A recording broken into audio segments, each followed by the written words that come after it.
ცოტა სხვანაირი კითხვა გამოვა. კარგად ვიცით ბევრმა მშობლებმა მით უმეტესად ცეკვის მასწავლებლები არიან ზედმეტად მკაცრები. აი ზედმეტად მკაცრები და მომავალ ჯენტლმენებსაც ასეთი სიმკაცრით ზრდით.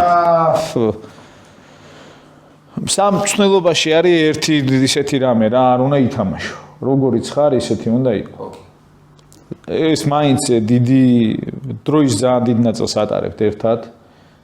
გინდა თუ არა ხა გასვლა გარეთ შეგიძლიათ ყველაფერი, მაგრამ დახურული არის სფერო, ასე ვთქვათ, ანუ სასტუმროში ხარ, მოედანზე ხარ, იქ ვერ ითამაშებ შენ, რომ ზედმეტად ესეთი ხარ, რაც გულიდან მოდის ის არის. თაობა იცვლება ძალიან რა და გინდა თუ არა შენ თუ ეხლა მსვლელობას აპირებს, შენ უნდა შეიცვალო შენს თაობასთან ერთად. ის კი არ უნდა შეცვალო, რაც ფუნდამენტურად ან რაღაცა ნამდვილად შენია და ამას ვერ შეცვლი კულტურულად და შენი ფასეულობა კი არ უნდა შეცვალო.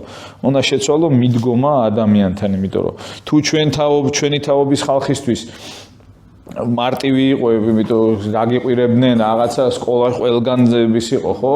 ესა ახალი თაობისთვის ეს არ არის კარგი და არც არის და მე მგონია რომ ეხა ადამიანი წნეხი და ემითი ვერ მუშაობს ისე კარგად რა. ყვირილი იყო კომუნიკაციის ერთ-ერთი ის. რა, ერთხელ დაიყვირებ ორჯერ და მე მესამე თუ კი სულ უნდა იყვირო, მე ის ხავილში უნდა აღარ მუშაობს.